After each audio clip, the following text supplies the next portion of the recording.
They taped over my name on the office door before I even made it back from lunch. 20 years of service, erased with a single strip of printer paper and a half-assed piece of scotch tape. And the best part? They misspelled the new guy's name. Phillips with one L. That's who replaced me, some wet behind-the-ears MBA with a LinkedIn headshot that looks like he sells real estate in Tampa. I stood there for a second, coffee still warm in my hand, staring at the cheap paper fluttering like a white flag of corporate surrender. I didn't laugh, I didn't cry. I just walked away like the ghost they'd apparently decided I'd become. 2 decades I'd been the quiet spine of this place. Not flashy, not loud, just reliable.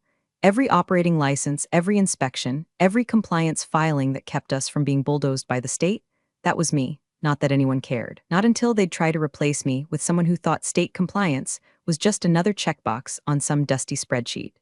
You don't last this long in corporate without learning the art of invisibility. But you also don't last unless you know how to pull every string when the time comes to let the house collapse. Before I go on, if you've ever felt like the walls were shifting around you, like someone was rearranging the furniture of your career while you were still sitting in the chair, do me a favor. Hit the like, maybe even subscribe. I promise you this story gets worse for them and better for us. And honestly, that little button helps more than you know, keeps the stories coming, keeps the tea hot. Now, back to my slow-motion guillotining. The warning signs had been dancing like red flags at a North Korean parade. Ever since the board brought in innovation leadership, I knew it was just a matter of time before the old guard got their pink slips disguised as thank you cards. And sure enough, he arrived, Jordan Pembroke. Yes, that Jordan Pembroke. Stanford MBA, ex-McKinsey, loud socks, louder mouth.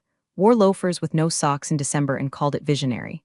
He brought with him the usual alphabet soup of acronyms, AWKERS, KPI-esque day, all tossed into PowerPoints that said absolutely nothing, except I Googled this last night. First week, he asked if I could explain the difference between license maintenance and regulatory audit pathways. I told him it was the difference between keeping the lights on and having the state padlock our front doors. He smirked, said I had a charming way with metaphors. Second week, he started hinting that compliance was an area ripe for automation. Third week, I wasn't on the invite list for the leadership retreat in Denver. Fourth week, I got a calendar invite titled Transition Discussion 30 Minutes. I didn't need to open it. The smell of blood was already in the air.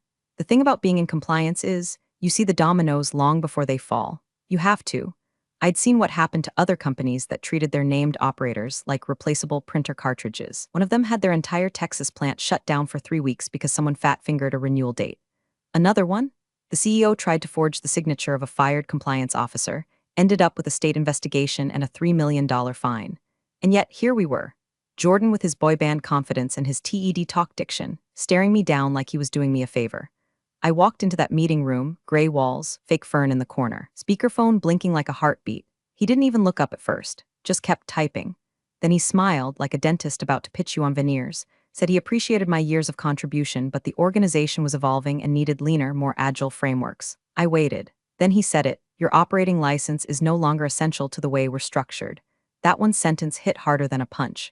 Not because it was true, it wasn't. Because it was dumb.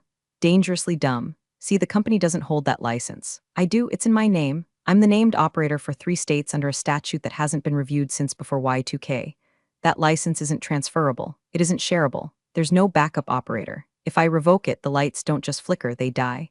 But I didn't say any of that. I just smiled, nodded, and placed my badge on the table like I was folding in a poker game.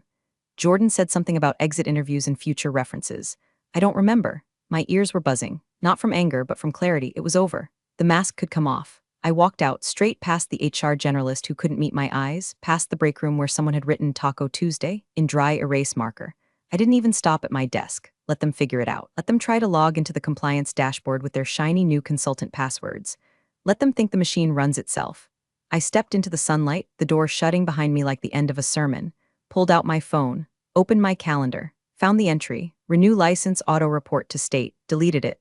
Then I walked to the cafe across the street and ordered a cappuccino. 2 shots. No foam. The kind of coffee you drink when your world's about to burn, and you want to watch it happen with clear eyes. He folded his hands like a priest delivering last rites, except priests usually have the decency to look you in the eye. Jordan Pembroke sat behind that faux wood desk, probably IKEA, but he called it Scandinavian design, like he was hosting a TED talk on strategic redundancy. I'd barely closed the door behind me when he launched into it. First off, he said, clasping his hands, I just want to express my gratitude for everything you've done over the years. Truly, you've been a pillar, an invisible one, but solid. He smiled at that like it was a compliment. My jaw clenched so tight I could feel it click. I didn't sit. That seemed to rattle him slightly. So he continued, as part of our operational modernization effort, we're sunsetting a few legacy roles. Not because the people weren't valuable, but because the structure itself no longer requires certain modalities. He paused like I might thank him for the poetry. This includes the compliance operations director role. Still, I said nothing, just stared. And just to reassure you, he added, leaning back now like he was doing me a favor, your operator license, while appreciated, is no longer essential to the new organizational model.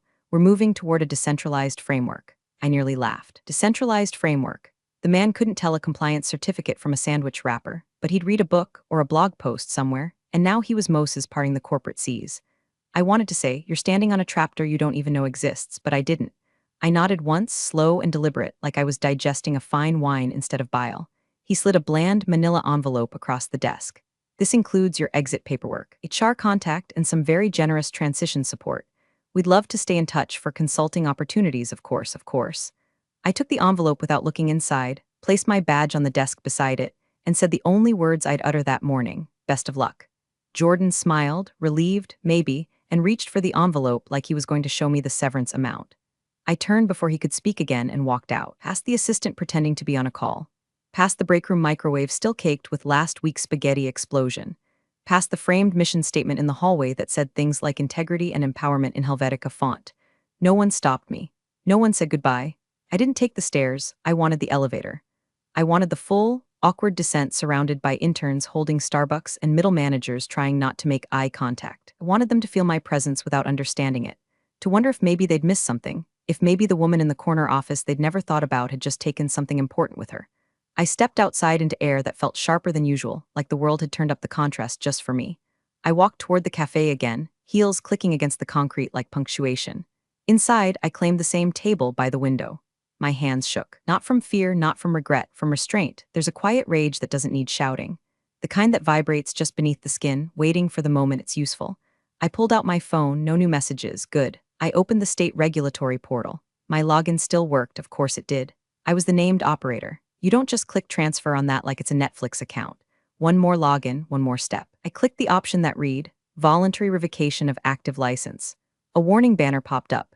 This action will notify all associated facilities of immediate noncompliance and initiate suspension protocols pending new named operator assignment. I hovered for a moment, clicked, no pop-up, no confirmation email, just a cold system response, request received, revocation processed.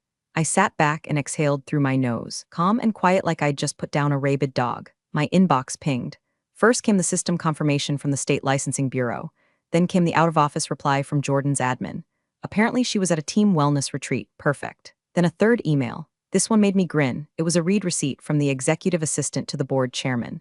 Subject line, FYI Compliance Memo 2022, 2 years ago. I'd sent them a memo, flagged the clause, warned them that I, and only I, held the key to the legal operation of 3 multi-million-dollar facilities.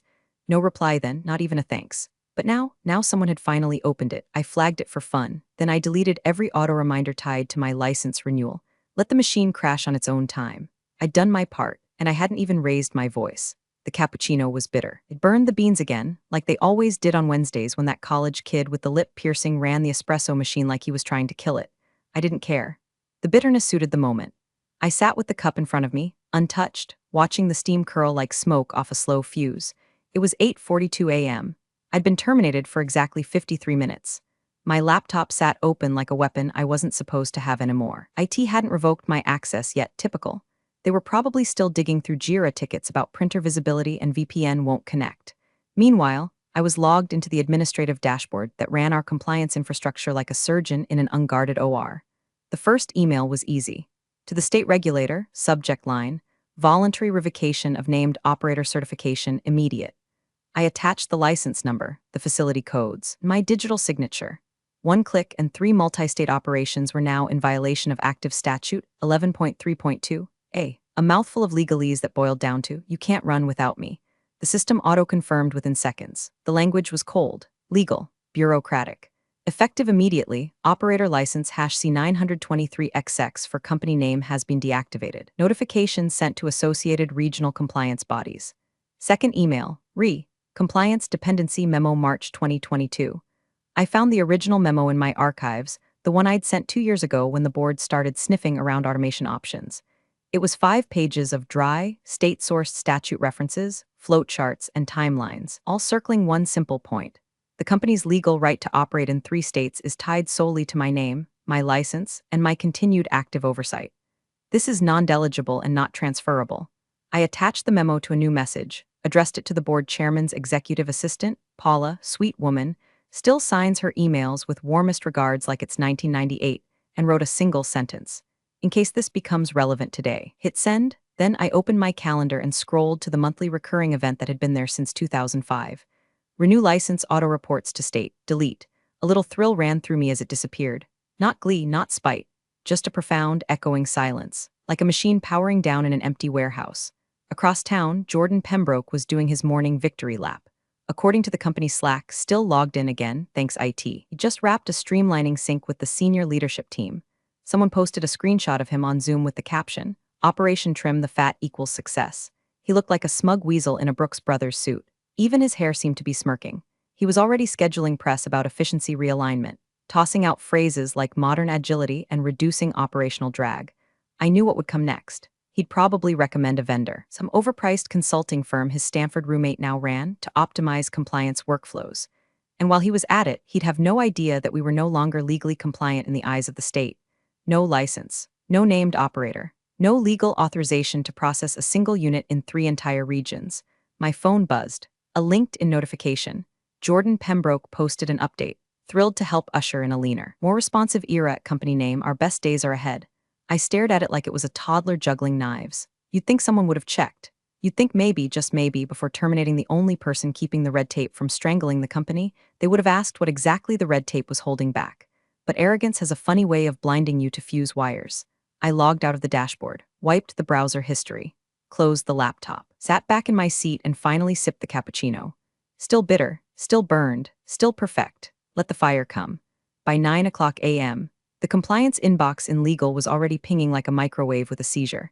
The interns thought it was just another license renewal deadline or maybe a clerical check-in, until Melissa, the firm's in-house counsel, opened the first email and went completely still. Subject line, request for verification of named operator status, immediate attention required. Sender, State Compliance Bureau, Office of Regulatory Oversight. Melissa read it twice, then flagged it urgent and forwarded it to legal's group thread with the kind of subject line that gets partners twitching. Can someone confirm current named operator? She didn't know it yet, but she just opened the first vein. Upstairs in conference room C, the weekly ops call was in full swing. Jordan was in rare form, shirt just tight enough to look fit, sleeves rolled for faux approachability, voice riding that annoying high wire between faux humble and performance review smarm. He stood in front of a whiteboard with a dry erase marker and had just drawn a lopsided triangle to explain how legacy structures trap momentum. I mean, the old model was basically a labyrinth, he said, grinning. We needed someone to hold our hand through every gate just to get to market. It's 2025. We need to run, not crawl. Laughter, polite, nervous, especially from those who'd known me more than 5 minutes. A few glanced at my usual video tile on Zoom, dark, name grayed out, the same blank space that had been there since 8:01. Diana not joining? Someone asked. She's no longer part of the operational framework, Jordan replied, uncapping another marker with flair. We're simplifying. Another awkward silence. Across the screen, one of the junior analysts, Sammy, probably 3 years out of undergrad and still drinking the corporate Kool-Aid, tilted his head and unmuted. Sorry, just to confirm, has someone else been added to the license for regional compliance? Like, are we covered for California, Ohio, and New Mexico? Jordan smiled like a man being asked if he remembered to tie his shoes. Sammy, buddy, that's exactly what I mean. We're decentralizing. The entire concept of having one person as the bottleneck is what we're moving past. We've got systems, protocols. We don't need to rely on one name on a government form. That's outdated thinking. Sammy nodded, face flushed. Jordan turned back to the whiteboard, pleased with himself, drew a circle around the triangle and wrote NEWERA in all caps. Down in legal, Melissa had just picked up the phone and was on hold with the state office, pen tapping on her notepad like a Geiger counter. She didn't like this. The statute being referenced in the email, 11.3.2a, wasn't one she'd had to deal with before. That alone was rare. At 9:43 a.m., the state system automatically dispatched its first notice of investigation to HQ. The trigger was simple, a verified revocation with no replacement filed. It flagged the company's status in 3 active regions as non-compliant with state-mandated named operator requirements.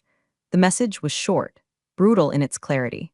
Your organization has been flagged for operating without an active compliance credential. You are now subject to investigation under penalty of temporary suspension. In the boardroom, no one had seen it yet.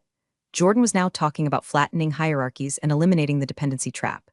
Somewhere in the middle of that monologue, a middle manager tried to cut in, eyes darting toward her phone. Hey, just got a weird ping from legal. Something about operator credentials? Jordan waved it off like a fly at cookout. Yeah, don't worry. I've got redundancies. Except they didn't. They had buzzwords. Meanwhile, Sammy went quiet, probably already Googling what 11.3.2a meant and realizing it wasn't something you just submit a help desk ticket for. Melissa finally got through. A state regulator with a voice like gravel confirmed it. As of this morning, your named operator is no longer certified. That leaves your facilities in a state of legal non-operation. Enforcement review is now pending. Melissa barely managed to thank them before hanging up and staring at the wall. That memo. The one Diana had sent 2 years ago, it was real, and now it was relevant. She opened her inbox. The memo was there, time-stamped, received, unread until today. Subject, for future contingency please read. Melissa clicked it open with shaking hands. Across town, in a booth by the window, I finished my cappuccino. Then I ordered another. Double shot, no foam, because it wasn't time yet, but it was close, so close. At 10:15 a.m. sharp, a clipboard-wielding inspector from the State Compliance Bureau walked into our largest client site in Bakersfield and politely told them to shut it all down. Not tomorrow, not by end of day. Now, he handed the site manager a folded printout, yellow carbon copy, and calmly informed her that their active processing permit had been suspended pending verification of an operator license that no longer existed. Tiffany, the field office manager, God bless her, tried reasoning, said it must be a clerical glitch. Asked if he meant suspended soon or suspended like metaphorically. The inspector simply pointed at the line highlighted on the paper, named operator, Diana R., revoked at 0857 EST. That was it. No warmth, no wiggle room, just bureaucratic extinction in courier new font. Tiffany, who's always been a calm in a crisis type, lost it. She called HQ 5 times in a row before someone finally answered. I wasn't there to hear it, but I can guess the conversation went something like, "What the hell is going on?" Back in conference room C, Jordan was still mid-soliloquy about scalable frameworks and emerging vendor ecosystems when the call from the front desk finally patched through. Tiffany's voice shot out of the speakerphone like a bottle rocket. We've got a full operational freeze, Jordan. The state is physically here. They're threatening fines. They're citing the operator license. They said you should know what that means. Do you? Jordan blinked like someone had just slapped him with a fish. Whoa, okay, slow down. Gesturing to mute the mic like Tiffany could see him through the ceiling. That can't be right. We're fully covered, I was assured. By who? She snapped. Diana's name was on every single credential for the last 15 years and now I'm hearing she's gone? Jordan's face twitched. The room had gone silent. All the department heads were staring at him like they'd just realized their pilot might be drunk. She was part of an outdated model, he said finally. Legacy personnel. The system doesn't need a single point of failure like that anymore. We have access. We have infrastructure. Melissa from legal barged in without knocking. She was holding a printed copy of my 2022 memo. It looked like it had been run over by a car. Her voice was tight, shaking, but not with fear, with rage. She told us, "You were warned. This memo outlines every site dependency, Jordan. The entire digital signature chain routes through her license certificate." Jordan tried to wave her off. "We'll just override the login, assign someone else." "You can't," she snapped. "There is no override. Her license was embedded at the root of the certification pipeline. You can't reassign it like a damn email alias." His jaw flexed. "Then get IT. There's always a backdoor." And that's when I smiled, sitting 2 miles away with a biscotti in my hand, watching the Slack panic unfold like a slow-motion train wreck. IT was already on it. I know this because one of the sysadmins, poor Miguel, bless his caffeinated soul, posted in the internal hash compliance deck thread, "Just tried rolling credentials. Diana's cert isn't linked to a corporate account, it's hard-coded into the validation chain. Her digital signature is tethered to state PKI. We can't spoof it. If we try, it'll flag as tampering." Then came the message that really made my day. A screenshot of the error, error 403, no active operator license on file. Facility status, non-compliant. Auto report to regulatory body enabled. And finally, from Miguel again, "Guys, this wasn't just oversight. This was deliberate. She knew what she was doing. I did, because I built it that way." While Jordan scrambled to recover his optics, PR was already being looped in. The marketing director chimed into the call like a ghost being summoned against her will. She had exactly one question. "Do we have a statement prepared for clients who are about to lose access to services?" No one answered. Then Jordan did what all panicked egomaniacs do when cornered. He blamed the system. "Look," he snapped, "we've got redundancy. It's just a matter of re-registering credentials. This is a temporary hiccup." Lissa inhaled sharply like she was about to launch a counterstrike. But she didn't have to. Because at that moment, another field office, this one in Columbus, called with the same message. Inspector, shutdown, immediate. Jordan turned pale, sweat beaded on his temple like condensation on a whiskey glass, and still he kept his voice smooth. Let's not overreact, he said, eyes twitching toward the door. We just need a little time. Time was the one thing he didn't have anymore. And neither did the company. By 10:52 a.m., the company's main reception line had been hijacked by a chorus of incoming calls from government area codes. Each with the same message, different voices, all reading from the same legally mandated script. This is to notify your organization that you are currently flagged as non-compliant under Statute 11.3.2. A. You are required to cease operations in affected regions pending reauthorization by a valid named operator. Failure to comply will result in penalties, fines, and potential criminal review. The receptionist, Janine, sweet woman who always brought lemon cookies to holiday parties, was on her fourth sticky notepad, scribbling down callback numbers and phrases she didn't understand. Revocation clause, statutory breach, immediate freeze order. Her hands shook as she held the handset away from her ear like it might bite. Upstairs, the leadership war room smelled like bad cologne and worse decisions. Jordan was pacing now, sweat bleeding through his crisp blue dress shirt, his hair clinging to his forehead like a helmet sliding off in slow motion. Melissa stood in the corner holding the memo like it was a detonator. Why are we just hearing about this now? Jordan barked, spinning toward her. Melissa didn't even flinch, because you didn't read it when she sent it. None of you did. She handed him the memo, creased, highlighted, initialed by Diana and timestamped with a paper trail that made it legally bulletproof. Clause 9C, revocation of the named operator certification, voluntary or involuntary, triggers automatic facility suspension in all dependent jurisdictions, with immediate effect. No grace period. Jordan read it 3 times and still looked confused, like a man trying to understand a car crash from inside the windshield. Can't we just file an emergency reassignment? He mumbled. Melissa shook her head slowly. There's no reassignment without a full state audit. The statute doesn't allow retroactive designation. It has to be planned, certified, and filed 30 days in advance. You fired the only person holding the license, and now we're legally frozen. Blinked, lips parting slightly. Then he did what all scared men with corner offices and no backup plan do. He reached for the phone. He dialed my number. I watched it buzz from across the cafe, face down on the table, let it ring. Watched the name pop up on my laptop too, synced from the company directory. Pembroke, Jordan, let it ring again and again. I sipped my coffee slow. Turned the phone over, silenced it, then flipped it back down like a closing statement. He tried again, this time from a blocked number. Didn't matter. My phone had already heard enough from him. Back in the office, Jordan slammed the receiver down hard enough to draw stares. He looked around like someone might have a solution folded in their back pocket, but the silence was thick. Legal had gone mute. IT was huddled in a corner trying to code their way out of a paper wall. PR had left the room completely. The chairman's assistant, Paula, stepped in. Normally she kept her head down, tightly wound bun, cat print blouses, always polite. But now she looked stricken. I just saw the memo Diana sent in 2022, she said, voice shaking. It went to the whole board, including Mr. Harrow. Jordan turned sharply, and he replied, it's in the thread. He said, understood, we'll keep in mind for any future structural changes. The room went dead quiet. Harrow, our board chairman, knew, and if he knew, that meant the guillotine wasn't coming, it was already in motion. Jordan sank into the nearest chair like the bones had drained out of him. His laptop chimed with another incoming email. Then another, then 12. Regulators, legal notices, facility alerts, Bakersfield, Columbus, Santa Fe, all offline, all frozen, all screaming for answers no one could give. He muttered something. Melissa leaned in. What? She planned this, he whispered. Melissa's mouth curled. Not quite a smile, but something adjacent to satisfaction.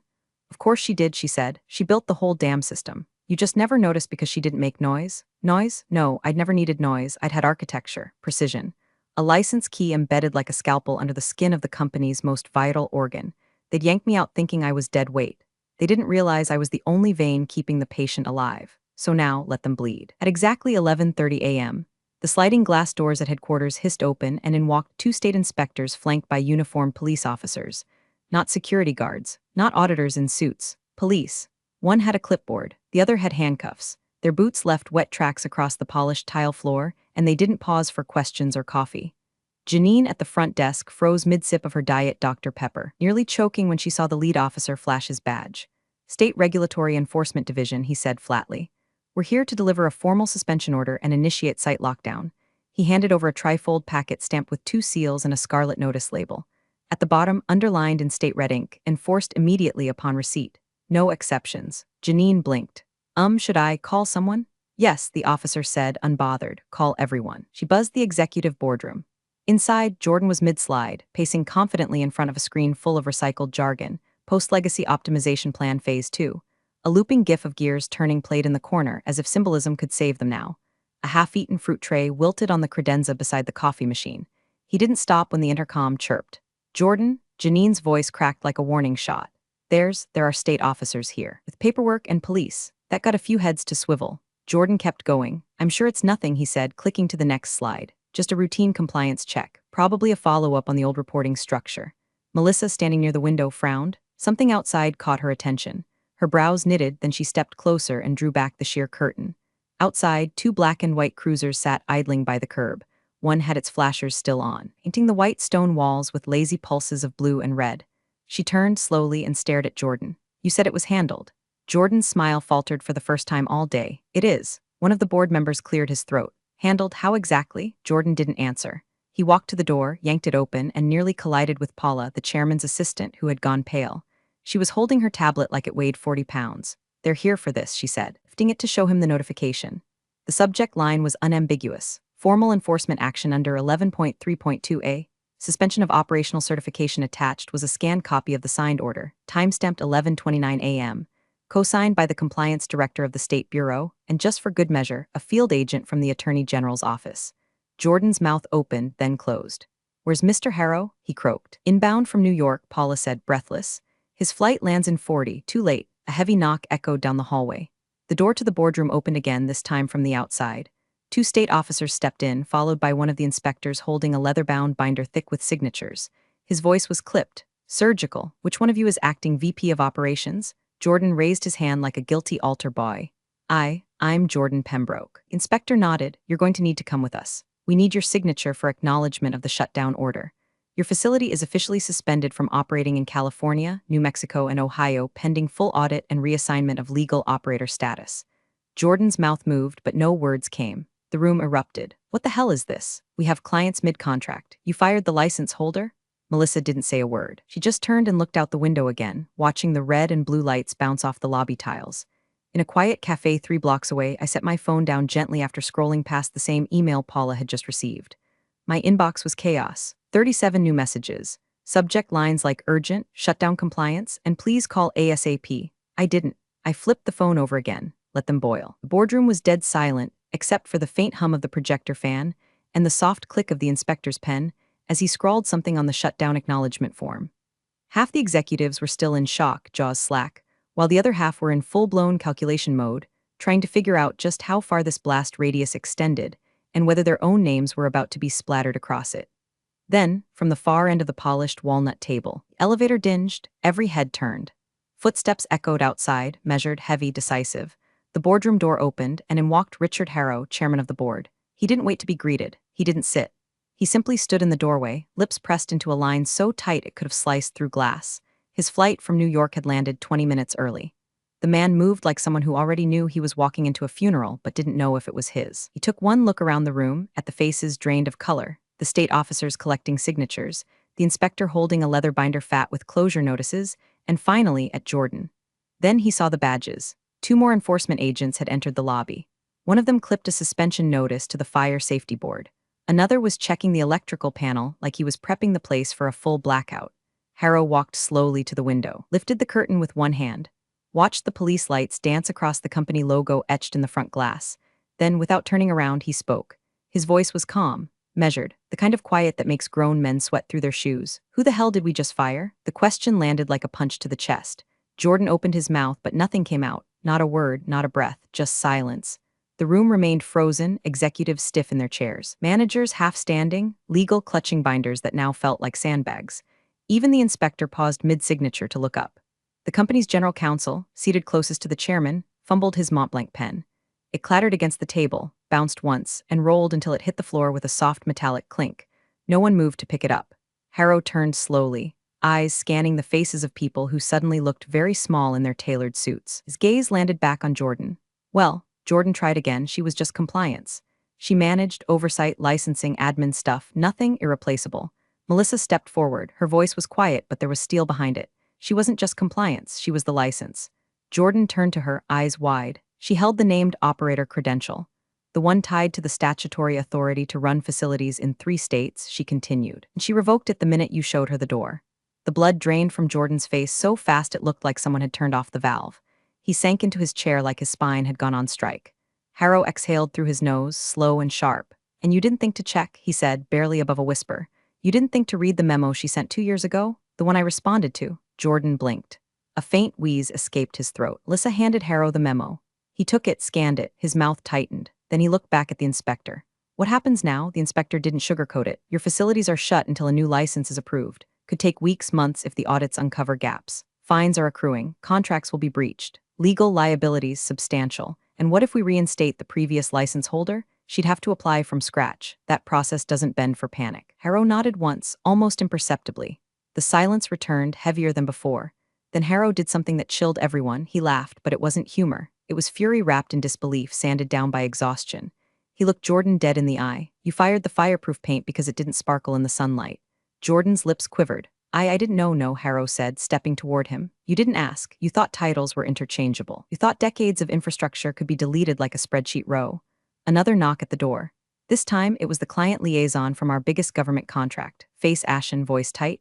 We've got DC on the line, she whispered. They're pulling our active clearance until the licensing situation is resolved. Harrow closed his eyes. When he opened them, there was no emotion left, just cold leadership. Get out, he said to Jordan. What? You heard me, Harrow said without raising his voice. Step out of this room, and pray to God she answers your next call. Jordan stood on legs made of damp spaghetti, shuffled toward the door. But he knew, everyone knew, I wouldn't be answering. The shutdown order took less than 12 minutes to roll through the system. 12 minutes to undo 20 years of infrastructure. 12 minutes to pull the plug on multimillion-dollar contracts, to halt production lines mid-cycle, to silence conference rooms that had, hours ago, buzzed with fake optimism and foam latte leadership. First came the inspectors, clipboards in hand, reciting regulation codes like funeral prayers. Then the police, cordoning off entrances, sealing dock doors, escorting contractors out with curt nods and apologies written in badge numbers. Bakersfield went dark. Santa Fe followed. Columbus locked its gates before lunch. The phones melted down under the weight of client outrage and cancellation demands. PR sent out a panicked draft statement, but no one could agree on a lie coherent enough to save face. By 12:47 p.m., the company's legal team had submitted an emergency injunction to delay the freeze. It was rejected in 9 minutes. At 1:04, our stock ticked red. By 1:17, it had dropped 6 points. By 1:42, the accounting lead confirmed a projected revenue loss in the high 8 figures, just for today. And at 2:05 p.m., Jordan Pembroke was quietly escorted out through the service hallway by building security. No cameras, no drama, just the sound of his $600 loafers echoing against tile floors he would never walk again. He wasn't technically fired. Not yet. Harrow was smarter than that. Letting him twist in silence was more effective. No announcement, no blame-shifting email. Just exile. That kind of quiet only means one thing in corporate. You're done, but we want you to feel it first. At 3:22 p.m., my phone rang, a known number. I let it go to voicemail, then it rang again. Paula this time, the chairman's assistant. Caller ID lit up politely like nothing had burned to the ground. I answered. Hi, Diana, she began, voice gentle, like she was calling a hospice patient. Mr. Harrow was hoping to speak with you. He'd like to explore options if you're open to it. Consulting work, maybe an interim reinstatement. I let the silence stretch long enough to be uncomfortable. Listened to the nervous breath on the other end of the line, then I answered, you'll need a new license. A beat passed. I could almost hear her blink. I see is that, and I suggest I continued. You read the statute this time. Page 12. Click. I didn't slam the phone. I just set it gently beside me on the porch table. The garden was unusually still that afternoon. Even the birds seemed to know something had shifted. I sat there in my old wicker chair, the one with the squeaky armrest and the faded cushion, sipping Earl Grey from a chipped mug that said Compliance Queen in glitter vinyl. The sun warmed the back of my neck. A soft breeze rustled through the hydrangeas. It smelled like cut grass and vindication. My phone buzzed again, 3 times in a row. Emails, messages, a LinkedIn connection request from someone in PR, probably trying to save their job by pretending we used to be friends. I flipped the phone over, screen down, let them sweat. For 20 years, I carried the burden of that license like a silent pact. I held the line through mergers, audits, crises, and egos dressed in Armani. They thought my silence meant weakness, that my humility meant I could be replaced. But today, they learned the truth. I wasn't just a name on a form. I was the form. And now they can dig through the ashes and figure out what it costs to light a match with your eyes closed. Thanks for watching, you cubicle warriors. Hit that subscribe button. Unless you're my old boss, then you're on your own. Revenge of the coffee pot strikes again.